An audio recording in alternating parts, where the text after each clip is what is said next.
Legislators in the California Assembly proposing a controversial new firearms bill that would create a, quote, gun violence restraining order of sorts.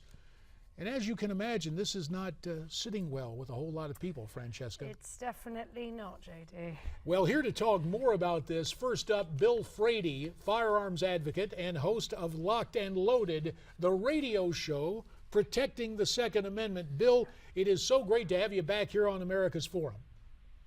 Well, thanks for having me again, JD. Now, Bill, let's drill down some on the bill in front of the California Assembly. This gun violence restraining order would use the same process employed for restraining orders in cases of domestic violence.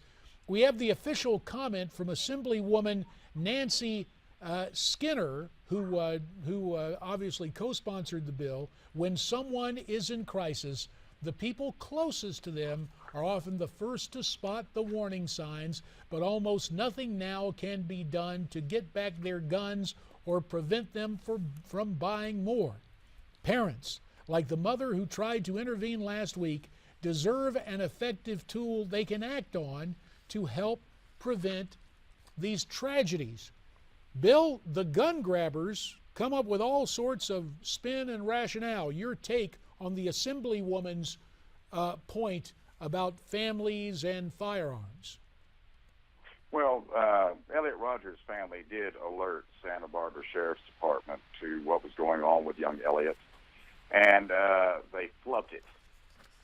I would expect that Santa Barbara is going to be facing a whole lot of litigation over this because they don't need a new law. They have something called a Code 5150, which it was a little more than a Van Halen album title. That's actually a code where they can go in and take somebody into custody for a 72-hour hold on a mental health issue. They didn't have to write a new law. That was in place. The police, when they went to see Elliot Rogers, they do this all the time. They've got a gun registration there, and yet they did not check Elliot Rogers to see if he had guns.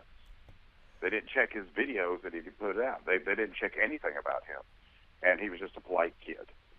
Bill, can you explain to our viewers what exactly a gun violence restraining order is, according to California? Well, according to California, this is a process by which, without any due process, somebody can file a complaint against you, your family member, your neighbor, whomever. And let's say that JD, he lives in California, and he's on his way to the game, and he goes out there and one tire's flat, the spare tire's flat. He's mad, kicking stuff, and I observe him, and I'm looking at him. I'm like, well, that's really irrational. And I think JD owns guns. So then I can make out a report about that. I can sign an affidavit about that. JD's just sitting around one day enjoying a soft drink and a turkey pot pie in his house, and suddenly the police are there to serve their gun violence restraining order on it. So in essence, which is normally, in essence, Bill, it's as if this is a thought crime based on someone's perception, where, I think you have a temper, I know you own firearms, so to be on the safe side, I'm going to get a restraining order precluding you from maintaining your Second Amendment rights. Is that basically it? It's pre-crime, yes, sir. Yes, sir. It's just like out of Minority Report. You haven't done it yet, but you might. You're sort of hot-headed, so you might. Given the ideological makeup of the California Assembly and the fact that the left controls not only the state Assembly, the state Senate, but obviously Jerry Brown as governor, how likely do you think a passage of this firearms restraining order might be?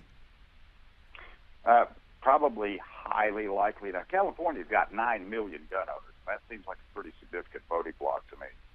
But right now, Leland Yee has managed to get, 8% or 11% of the vote from behind bars? I mean, what exactly is the electorate of California thinking with some of these people they keep reelecting? And, I mean, he was the big anti-gunner, and he was a gun trafficker, too. I'm still trying to figure that part out. Yeah, we need to amplify that. Leland Yee, the state senator, voting for gun control measures, now sitting in prison awaiting trial for alleged weapons running. So that is a paradox.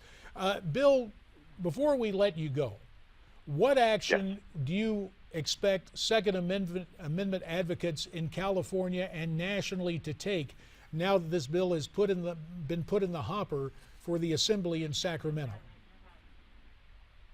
They're going to have to get active and start calling everybody. I don't know how much effect they're going to have on them. This is probably going to be another one of these things gets thrown to a court, as all of these laws seem to. But this is California. They're already known for attacking the First, Second, and Fourth Amendment. This is them just doubling down on what they've got going on. Bill Frady, we always appreciate your take on things as the host of Lock and Load, and we look forward to having you back again with us real soon here on America's Forum. Thanks so much. Thank you, JD. Thank you, Francesca. Thank you.